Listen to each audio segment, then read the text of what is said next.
अद्य म्हणजे पाय थोडं मोठं करतो. अद्य म्हणजे आज. अद्य म्हणजे आज. श्वः म्हणजे उद्या.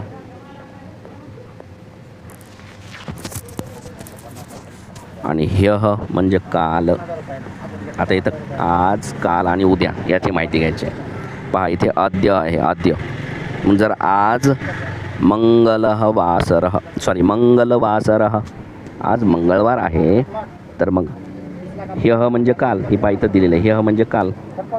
अद्य म्हणजे आज. आज मंगळवार आहे, तर काल कोणता वार असेल?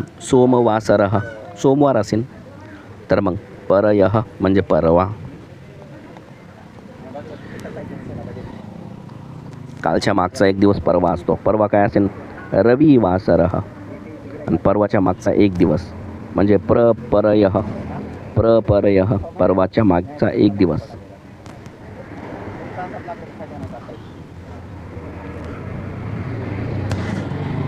म्हणजे 1, 2 आणि 3 दिवसानंतर त्याला प्रपर्यः. प्रपर्यः म्हणजे 3 दिवसानंतर. 3 दिवसानंतर. 3 दिवसानंतर कोणता वार येईल मग? शनिवासरः. आता पुढचं बघूया. हे मागचं झालं. पुढे आज मंगलवासरः आहे, म्हणजे मंगळवार आहे. तर श्वः म्हणजे उद्या. श्वः म्हणजे काय? हे शब्द आहे उद्या. तर उद्या काय असेल? बुधवासरः. उद्या बुधवार असेल. परश्वः म्हणजे परवा. गुरुवासरः गुरुवार असेल. प्रपरश्वः म्हणजे परवाच्या नंतरचा तिसरा दिवस.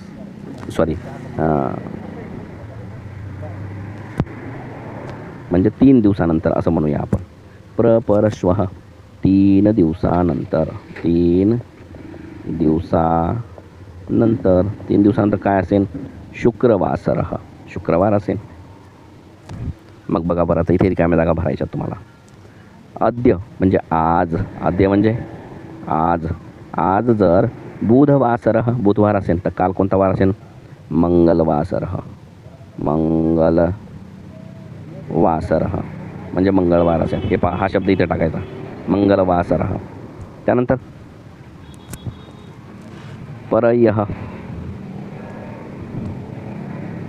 परह्यः इथं लिहायचं परह्यः म्हणजे परवा. परह्यः. परह्यः. परह्यः म्हणजे परवा. परवा सोमवासरः असेल. आणि त्याच्या नंतरचा दिवस म्हणजे 3 दिवसानंतर प्रपर्यः. प्रपर्यः रविवासरः. रविवार असेल. आता नंतरचा पुढचा बघूया. ते झालं मागचं. हे एवढं पाहिलं आपण मागचं. त्याच्या आजच्या नंतरचं उद्यापासून. श्वः म्हणजे उद्या. उद्या काय असेल? आज जर बुधवासरः असेल, तर उद्या असेल गुरुवासरः. हा शब्द इथे टाकायचा. गुरुवासरः. मग परवा म्हणायचं आहे त्याला, है ना. तर परश्वः.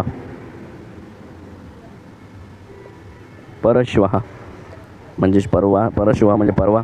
शुक्रवार असेल, तर 3 दिवसानंतर त्याला म्हणायचं प्रपरश्वः. 3 दिवसानंतर काय असेल? शनिवासरः. शनिवासरः. हे झालं आपला अभ्यास. अशा प्रकारे बरोबर अभ्यास करा रे बाबा. लय सोपं आहे. काय फार अवघड नाही आहे. फक्त मन लावून करा. होऊन जाते सगळं. Good bye.